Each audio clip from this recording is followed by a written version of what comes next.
Je mange bien, tout va bien, le podcast.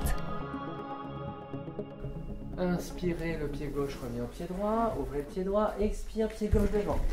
Posez les mains, ouvrez la poitrine, allongez la colonne. Inspirez, et on y va, pied gauche en avant. Cheval. La puissance du cheval, les griffes du lion, l'attaque du cobra, le paon qui déploie ses ailes. Le Kalari est basé sur l'inspiration de la nature et des animaux en posture de combat.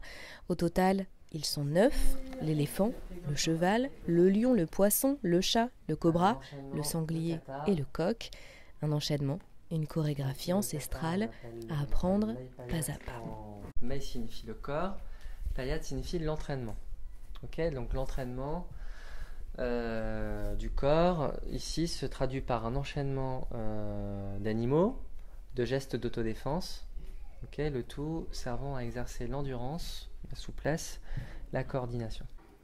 On va pas trop loin dans la chorégraphie, on s'attarde simplement à trouver le bon placement. Jérôme Froment, déjà investi dans le massage ayurvédique, a découvert cette pratique en 2005, une révélation. J'étais en train de commencer une formation en massage ayurvédique et je voulais un art martial en complément. Voilà, j'avais besoin de quelque chose qui soit vraiment ancré et enracinant pour le corps.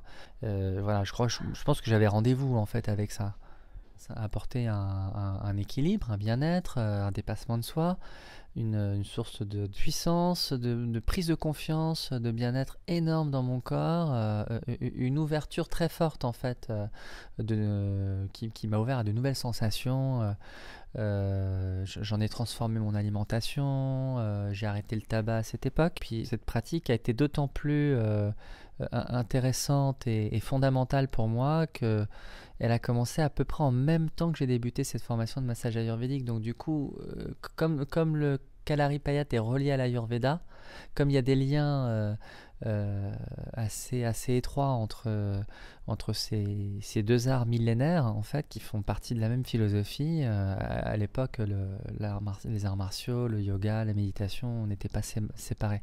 C'est vrai que d'aller du coup en immersion en Inde, avec toute l'exigence que ça implique, le mode de vie de là-bas, la mentalité, la culture. En plus, la première fois, je suis parti 6 mois. On n'en revient pas indemne, comme on dit. On s'exprime, on incarne des choses qui sont ancestrales. Donc moi j'avais cette fascination aussi pour ça, cette fascination intellectuelle, spirituelle pour ça.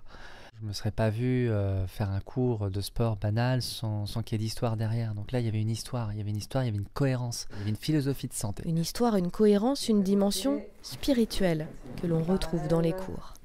Et puis ici, on va venir chercher une énergie au-dessus de nous, d'accord, une énergie supérieure. On prend l'énergie de l'univers, en quelque sorte, on inspire, on étire, on vient chercher cette énergie. Et puis ici, on descend vers l'avant, vers le sol, entre les pieds. On fait une vague, on inspire, on absorbe l'énergie de la terre sur la remontée.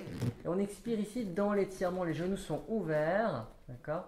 Moi, ce que j'avais trouvé extraordinaire avec le Kalari, c'est la puissance du souffle que ça engage, que ça demande, toutes les parties subtiles du corps dans lesquelles ça travaille, au-delà du corps physique, hein, et en même temps il se passe quelque chose vraiment sur le plan intérieur. Et donc effectivement ça invite à la méditation. Et le parallèle avec le yoga est du coup évident. Les parallèles avec le yoga, ils sont ancestraux. Ils sont du fait qu'il y a dans les postures, il y a clairement des ressemblances entre la posture équestre qu'on retrouve dans le yoga et la posture au cheval qu'on va retrouver dans le Kalari. Dans les postures d'équilibre ou dans les postures d'ancrage, il y a des ressemblances. Dans l'écart des membres inférieurs, ancré au sol, il y a des positions très similaires.